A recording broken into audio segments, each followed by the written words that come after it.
Hoje é domingo, né? Dia 5/4. Fui prestigiado aí de poder compartilhar essa palavra com os irmãos. E queria agradecer a Deus por esse momento. E espero que Deus esteja visitando você na sua casa, trazendo conforto, consolo, trazendo aquilo que você necessita, para que em nome de Jesus, para que a sua fé seja fortalecida nesse tempo de grande dificuldade que nós estamos passando, amém? Eu dei um título para essa palavra e queria compartilhar com vocês o que está lá em 1 Pedro. Nós vamos ler 1 Pedro 1, do 3 ao 12, mas o título dessa pregação é assim: as 3 grandes virtudes de um cristão, amém? Então nós vamos falar de fé, de esperança e de amor. Essas são as 3 grandes virtudes de um cristão, amém? Então eu queria convidar você para abrir a sua Bíblia no livro de 1 Pedro, no capítulo 1, do 3 até o 12, nós vamos ler. E lá diz assim: louvemos ao Deus e Pai do nosso Senhor Jesus Cristo, por causa da sua grande misericórdia. Ele nos deu uma nova vida pela ressurreição de Jesus Cristo. Por isso, o nosso coração está cheio de uma esperança viva. Assim esperamos possuir as ricas bênçãos que Deus guarda para o seu povo. Ele as guarda no céu, onde elas não perdem o valor e não podem se estragar, nem ser destruídas. Essas bênçãos são para você que, por meio da fé, são guardados pelo poder de Deus para a salvação que está pronta para ser revelada no fim dos tempos. Alegrem-se por isso, se bem que agora é possível que vocês fiquem tristes por algum tempo, por causa dos muitos tipos de provações que vocês estão sofrendo. Essas provações são para mostrar que a fé que vocês têm é verdadeira, pois até o ouro, que pode ser destruído, é provado pelo fogo. Da mesma maneira, a fé que vocês têm, que vale muito mais do que o ouro, precisa ser provada para que continue firme. E assim vocês receberão aprovação, glória e honra no dia em que Jesus Cristo for revelado. Vocês o amam, mesmo sem o terem visto, e creem nele, mesmo que não esteja vendo agora. Assim vocês se alegram com uma alegria tão grande e gloriosa que as palavras não podem descrever. Vocês têm uma alegria porque estão recebendo a sua salvação, que é o resultado da fé que possuem. Foi a respeito dessa salvação que os profetas perguntaram e procuraram saber com muito cuidado. Eles profetizaram a respeito da salvação que Deus ia dar a vocês e procuraram saber em que tempo e como essa salvação ia acontecer. O Espírito de Cristo que estava neles indicava esse tempo, ao predizer os sofrimentos que Cristo teria de suportar e a glória que viria depois. Quando os profetas falaram a respeito das verdades que vocês têm ouvido agora, Deus revelou a eles que o trabalho que faziam não era para o benefício deles, mas para o bem de vocês. Os mensageiros do Evangelho que falaram pelo poder do Espírito Santo, mandado do céu, anunciaram a vocês verdades. Essas são coisas que até os anjos gostariam de entender. Amém?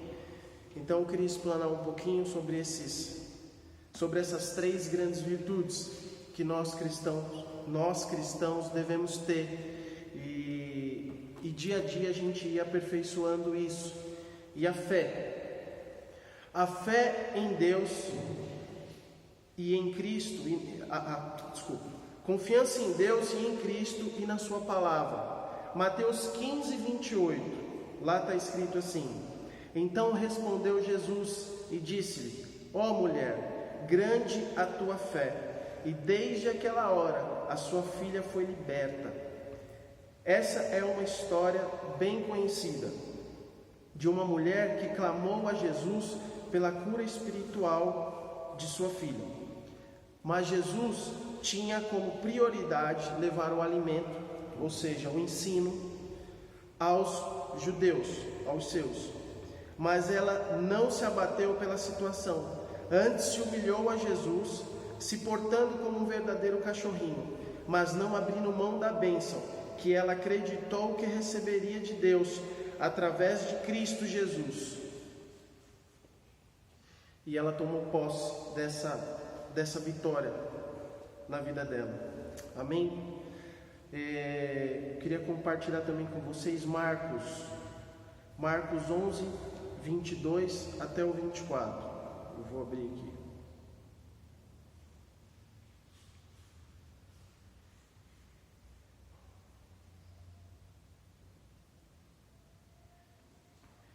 E lá diz assim: e Jesus respondendo disse-lhes: tende fé em Deus, porque em verdade vos digo que qualquer que disser a este monte: ergue-te e lança-te no mar, e não duvidar em seu coração, mas crer que se fará aquilo que diz, tudo o que disser lhe será feito.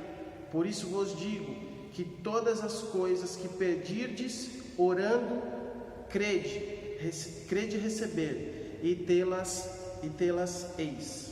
Amém?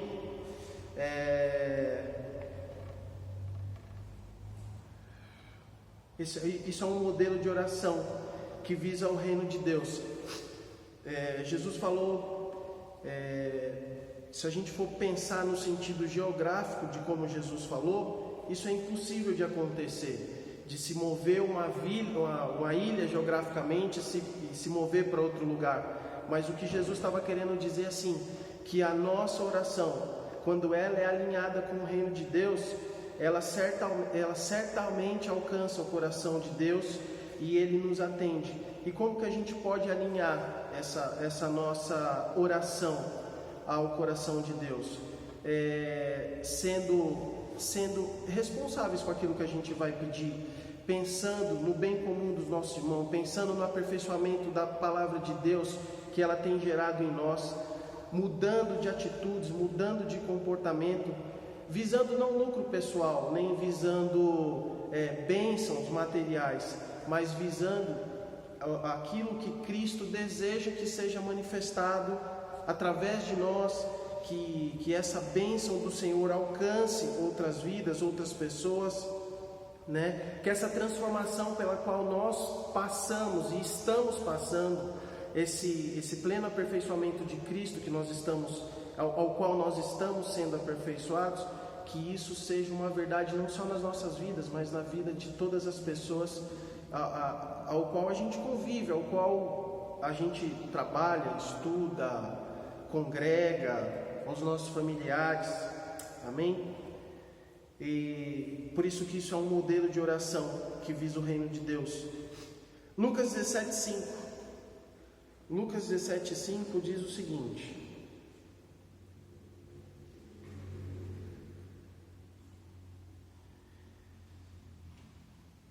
disseram então os apóstolos ao Senhor: acrescenta-nos a fé. Em resumo, a fé e a confiança, em resumo, a fé e a confiança e a lealdade completa, em resumo, a fé é a confiança e a lealdade completa a Deus, que nos leva a fazer a sua vontade. Amém? Agora nós vamos falar do segundo tópico, que é a esperança. E aí nós vamos voltar a ler lá em 1 Pedro, no capítulo 1, no 13. 1 Pedro 1, no capítulo 13. E lá diz assim: portanto, estejam prontos para agir Continuem alertas e ponham toda a sua esperança na bênção que será dada a vocês quando Jesus Cristo for revelado. Em 1 Pedro, no capítulo 1, no 21 também, está escrito assim, por meio dele, vocês creem em Deus, que o ressuscitou e lhe deu glória. Assim a fé e a esperança que vocês têm estão firmadas em Deus. Em 1 Pedro ainda, no capítulo 2, mas no versículo 23, a gente lá vai ver o seguinte, quando foi insultado, Jesus, quando foi insultado, não respondeu com insultos. Quando sofreu, não ameaçou, mas pôs a sua esperança em Deus, o justo juiz. Confiança no cumprimento de um desejo, confiança é o cumprimento de um desejo ou de uma expectativa. Em Romanos 15, 13, diz o seguinte: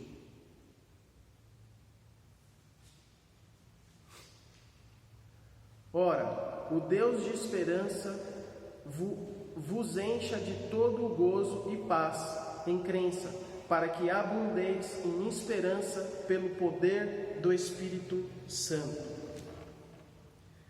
A esperança em Deus nos leva a construir sonhos, desejos, e em meio a esta construção conseguimos perceber as virtudes produzidas em nós através do Espírito Santo. Uma nova vida, e o Espírito Santo nos convence do pecado e nos dá força para enfrentar as dificuldades, as provações, os medos, as frustrações, as nossas dores. Cristo é a nossa esperança, e Paulo afirmou isso para Timóteo, numa carta que ele fez em 1 Timóteo 1:1.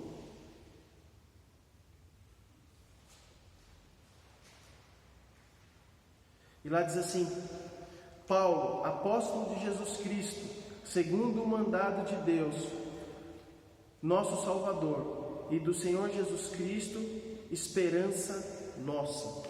Paulo aqui afirma que Jesus Cristo é a nossa esperança. E por último, terceira e última virtude de nós, povo cristão, é o amor.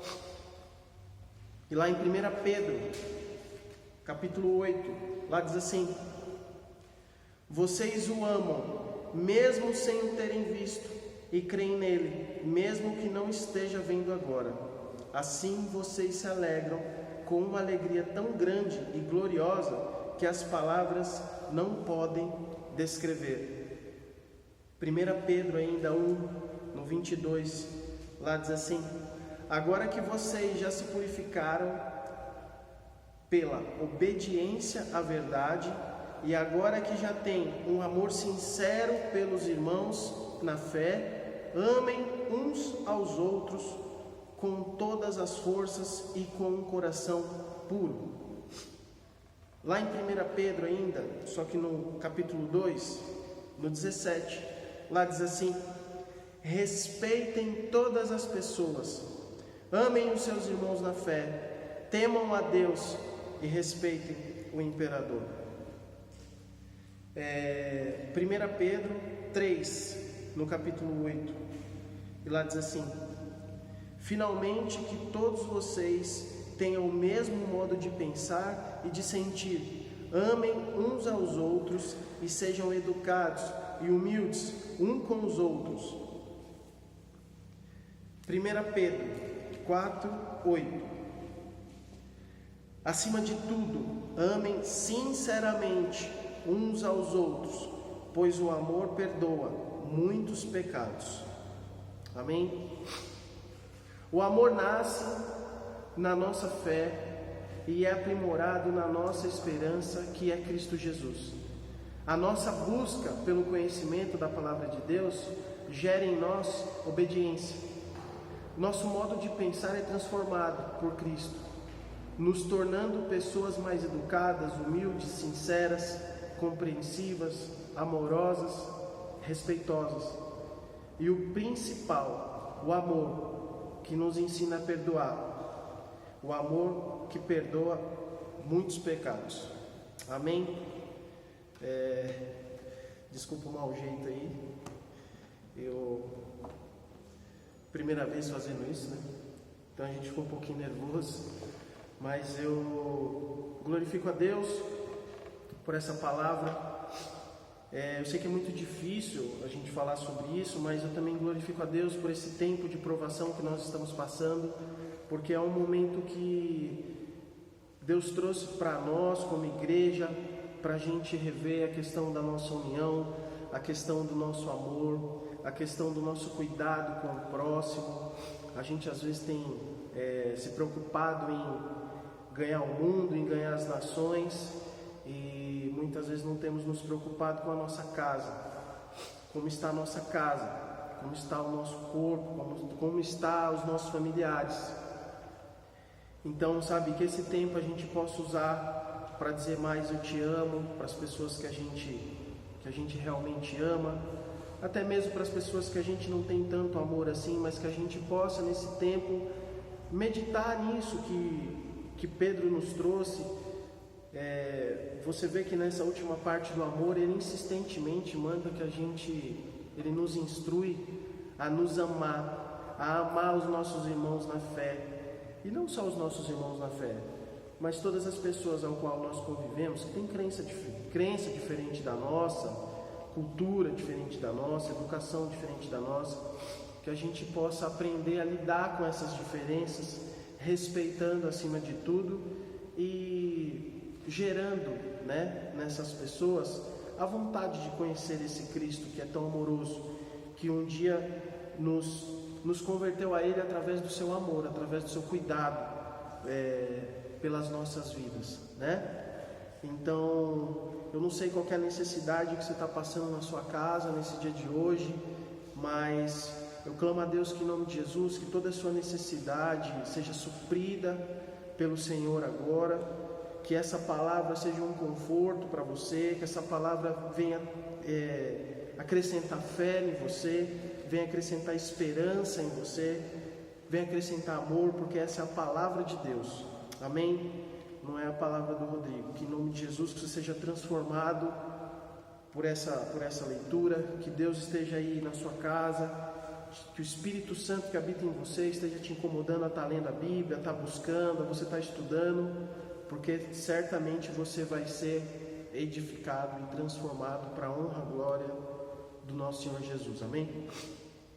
Eu vou orar para a gente encerrar essa transmissão, em nome de Jesus. Senhor, nós queremos te agradecer, queremos te pedir, Senhor, que o Senhor venha cuidar de cada um de nós, Pai. Nós temos a certeza, Deus, de tudo que o Senhor tem feito por nós. Agradeço, Senhor, pelo carinho que o Senhor tem pela nossa nação. E eu vejo que, de certa forma, nós como nação também retribuímos isso, Senhor, porque somos um povo amável, um povo dócil, Senhor, um povo que sabe, Senhor, compartilhar nesse momento de crise. Nós sabemos, Senhor, olhar para as dificuldades dos nossos irmãos e se unir como um corpo, como um só povo. Deus, em nome de Jesus, Pai, eu clamo a Ti pelo nosso presidente, clamo a Ti, Senhor, pelos nossos líderes, pelo nosso governo, Deus. Senhor, em nome de Jesus, é uma situação muito difícil, não só para nós, mas para todo mundo. Nós vemos aí países que já passaram por coisas muito piores do que as nossas e estão sofrendo ainda mais do que nós estamos sofrendo, Deus. Então, Pai, nós vemos que é uma situação que fugiu do controle humano. E Deus, nós cremos que aquilo que nós podemos fazer, o Senhor não vai interferir, mas aquilo que é da responsabilidade do Senhor fazer, que é os milagres, nós clamamos, Senhor, que o Senhor, em nome de Jesus, nos socorra, Deus. E nós vemos que essa pandemia, Deus, do Covid-19, do coronavírus, é um milagre que nós precisamos, Senhor, que o Senhor faça, não só na nossa nação, mas em todas as nações. Que o Senhor repreenda, Deus, esse espírito de morte que tem ceifado essas vidas, Deus, através desse vírus. Senhor, em nome de Jesus, Pai, visita e consola, Senhor, as famílias que perderam seus entes queridos. Deus, em nome de Jesus, nos guarda, nos protege, Senhor, como o teu povo, como a tua palavra disse. Deus, em nome de Jesus, Pai, eu clamo pela vida financeira de cada um dos teus filhos que estão assistindo, Senhor, esse vídeo, e até mesmo daqueles que não estão assistindo. Deus, Senhor, em nome de Jesus, visita as empresas, visita os empresários, Senhor, visita os autônomos, visita as faxineiras, os pedreiros, Senhor, visita todas as pessoas, Pai, em nome de Jesus, que o Senhor venha suprir, Senhor, a necessidade de cada um, que o Senhor venha trazer o alimento, Deus, Senhor, em nome de Jesus, Pai, eu quero te glorificar, porque nesse tempo, Senhor, de pandemia, nesse tempo de dificuldade, tenho vivido a prosperidade do Senhor, que não é ter sobra de nada, mas é viver verdadeiramente e não ter falta de nada, Senhor. Nada me tem faltado, Senhor, nem a saúde, Deus. Então, Senhor, em nome de Jesus, eu clamo a Ti, Senhor, por essa prosperidade na vida da Tua igreja, na vida do Teu povo, Senhor, na vida das pessoas da terra, Senhor, em nome de Jesus. Pai, abençoa a nossa igreja, abençoa o nosso ministério, Senhor, mantém ele de pé, mantém ele vivo, aquecido, Senhor, com as chamas da Tua palavra, com as chamas do Teu amor, Deus, em nome de Jesus, Pai. Senhor, visita cada um, Senhor, cada um que está nos assistindo e aqueles que também não estão, Senhor. Em nome de Jesus, nós Te louvamos, engrandecemos o Teu nome e Te agradecemos por essa oportunidade, em nome de Jesus. Amém.